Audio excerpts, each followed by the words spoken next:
de los médicos, perdonen que vaya a otro tema, pero para No, aclarar, al contrario. es bueno aclarar. Lo de los médicos en Bahamas sí es verdad, los maestros no, no, no, no.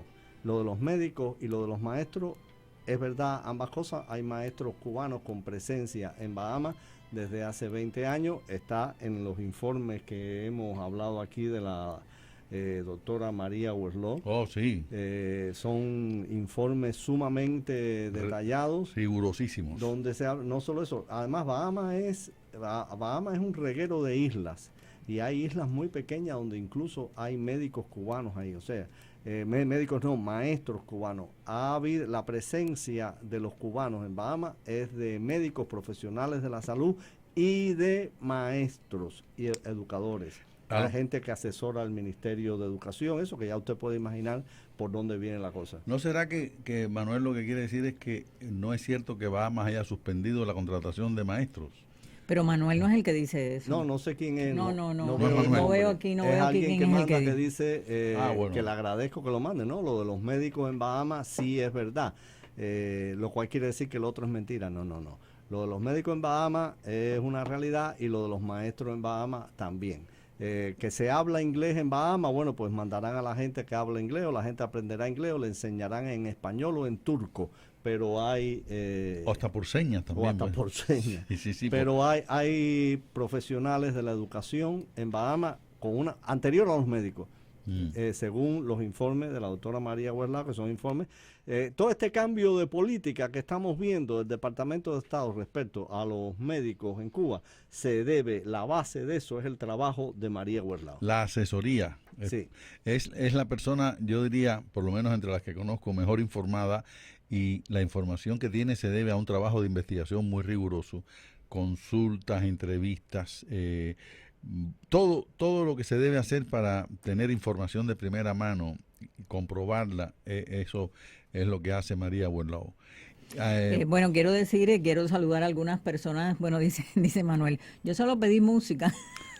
Dice que Se él no fue, salvó, no me doy cuenta aquí se de salvó, los se oyentes, salvó. no. Bueno, me dice Ana que hoy es el día más largo, que es el que comienza el Ah, verano, el día del solsticio. solsticio de verano es lo que te Solsticio de decía, verano, sí. exactamente, por eso se da el día entonces más feliz del año.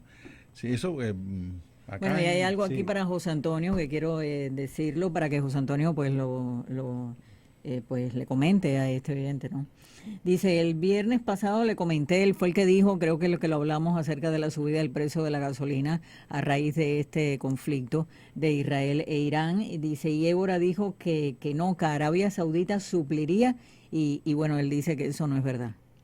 Bueno, en primer lugar, hay una parte por lo menos de razón porque ya como vieron ustedes empezaron a subir los precios de la gasolina en las Sí, ese, gasolineras. La información que di es porque la consulté, la leí. De lo contrario, por supuesto, no lo hubiera dicho. Y se debe, tengo entendido, a solicitud expresa de Estados Unidos para que Arabia Saudita sustituya el hueco que deje. Ojo, porque aquí hay un punto muy importante.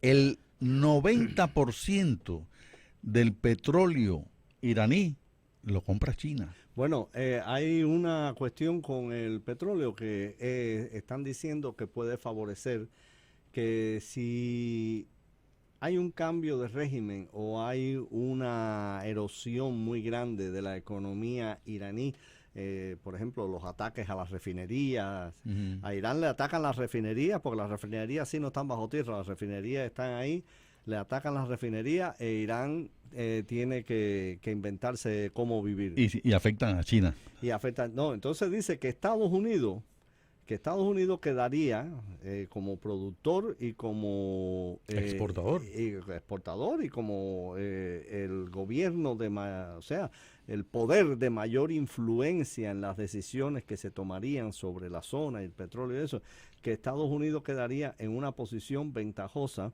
sobre China y también sobre Rusia, porque aunque Rusia tiene grandes reservas de petróleo y vende su petróleo, depende del petróleo, de un tipo de petróleo de Irán que es más como diría, es más barato comprarlo a Irán que procesarlo en tu país o tenerlo en tu país. Ustedes saben que eso, los profesionales... Tiene menos azufre, todo lo demás. lo que sea.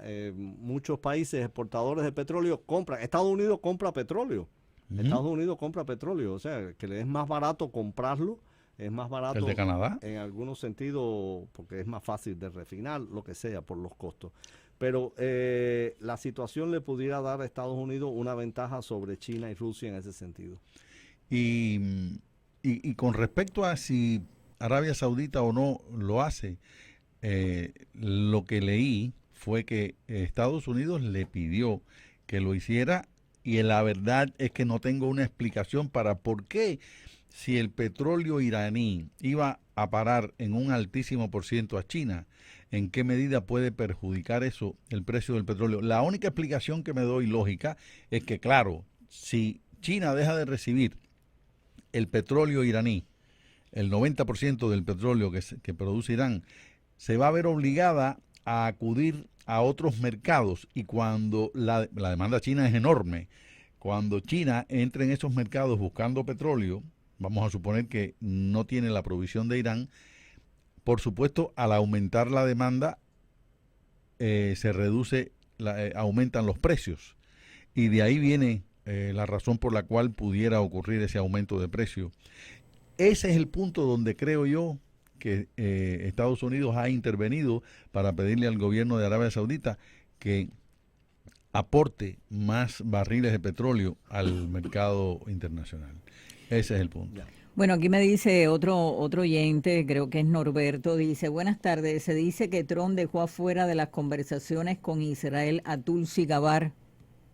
No lo sé. Nada de eso. No lo sé. No sé de dónde sacan esas cosas. Esas noticias también ahora hay muchos portales y muchas páginas En primer lugar, quien lleva el peso de toda esta situación con Israel es el Departamento de Estado y el negociador especial de Donald Trump, Steve Witkoff. Y después el Pentágono, que es el que finalmente tiene que decidir si Trump da la orden de atacar o no.